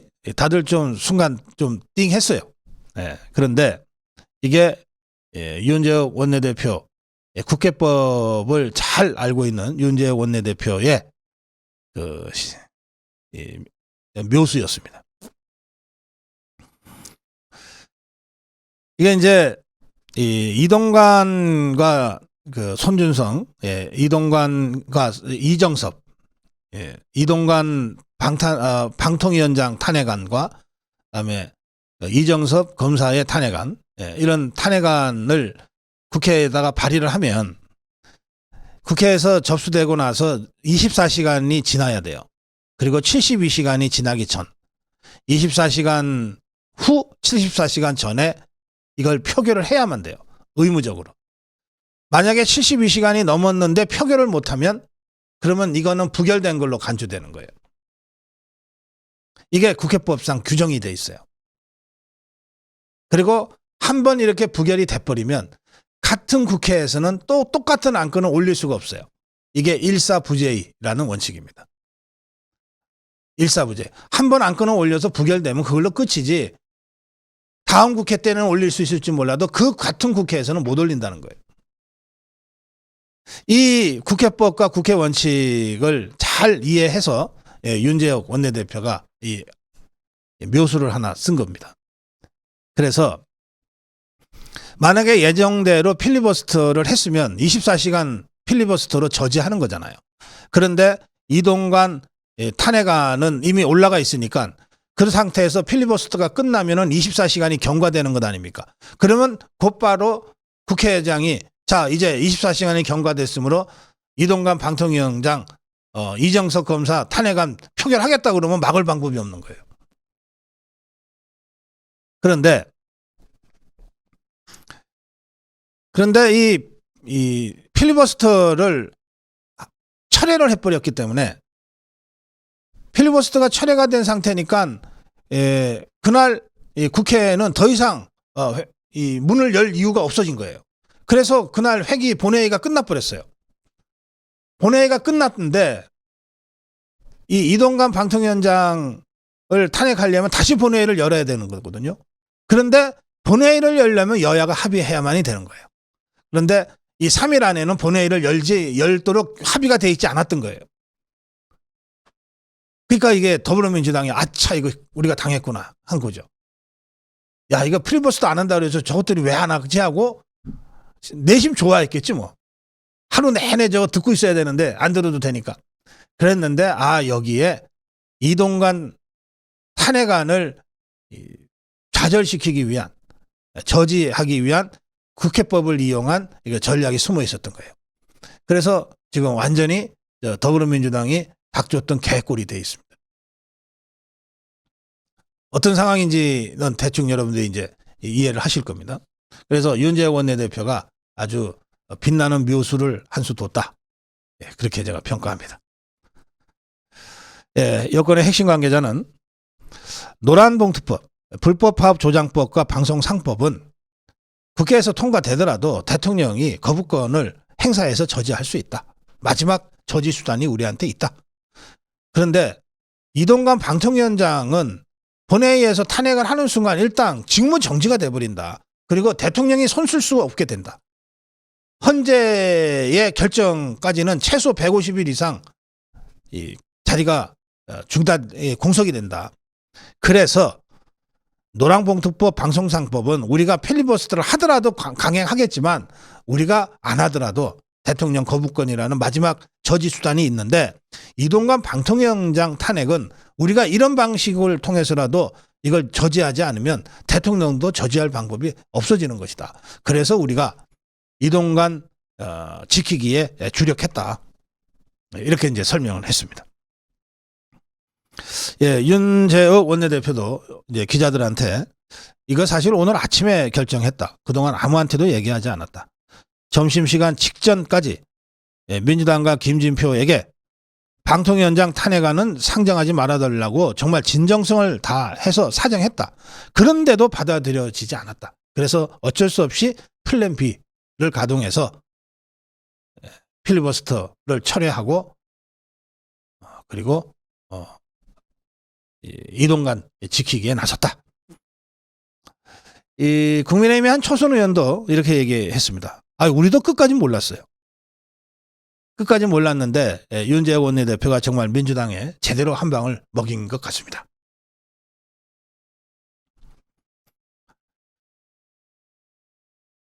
네. 이렇게 되자 이제 한 방 먹은 더불어민주당에서 또 이제 억지를 쓰고 나옵니다. 뭐냐 하면 다시 발의하자. 다시 발의하자.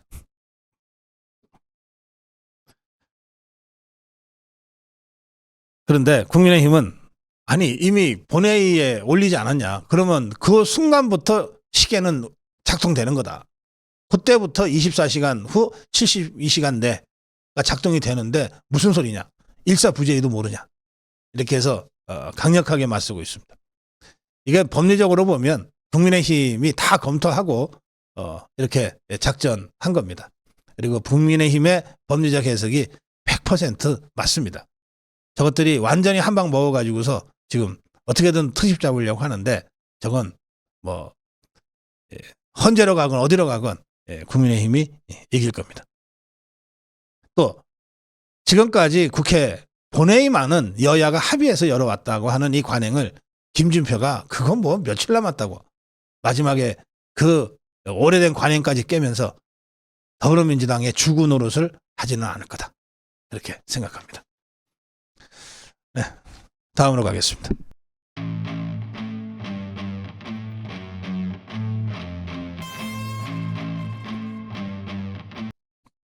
네, 결국 지도부가 문제다.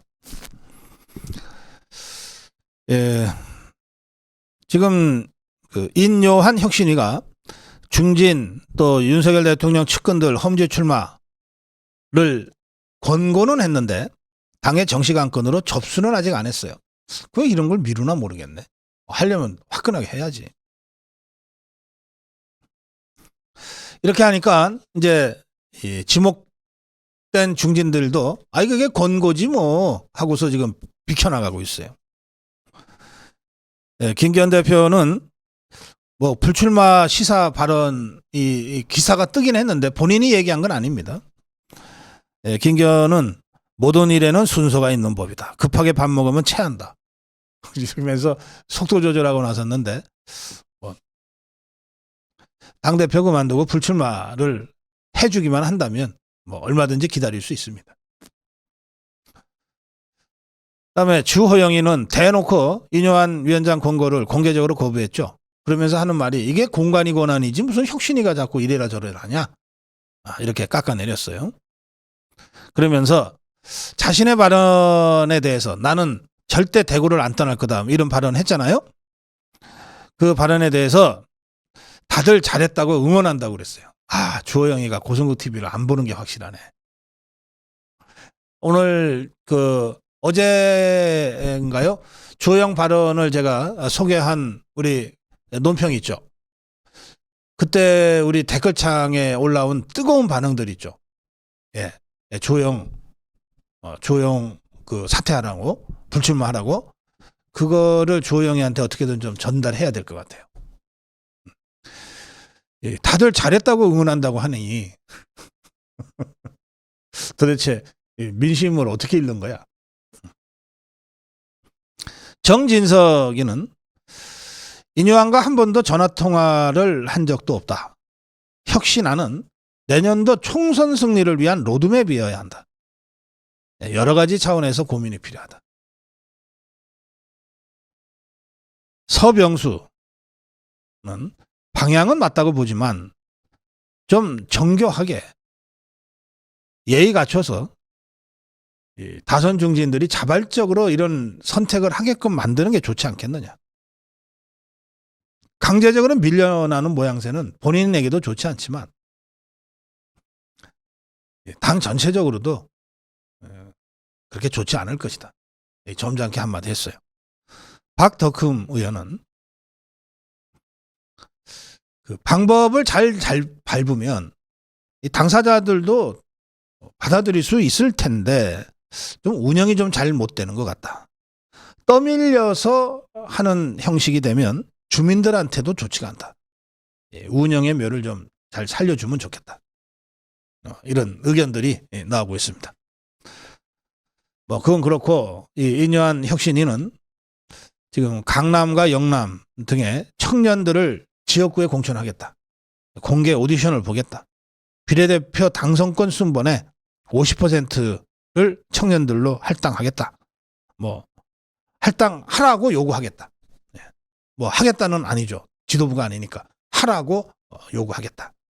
이렇게 주장하고 나섰습니다. 저도 뭐 청년들을 적극적으로 그것도 그냥 코스프레만 하지 않고 당선 가능성이 높은 지역에 지역구 공천을 하고 또 비례대표 당선권에 배치하는 것은 저도 그동안 뭐 몇 년 동안 계속 주장해 온 바입니다. 보통 청년 그러면 45세까지거든요. 25세에서 45세. 우리나라 45세 미만 유권자가 37, 38% 정도로 추정되는데 45세 미만의 청년 국회의원은 전체 의원의 4%에 불과하다. 그러니까 지나치게 과소대표되고 있다. 청년 비례대표는 우선 공천에 청년들이 정치 현장에 많이 들어올 수 있도록 할 필요가 있다. 뭐 이런 혁신위의 문제의식은 저는 그것대로 평가할 만하다. 그렇게 말씀드립니다. 정론 1침이었습니다.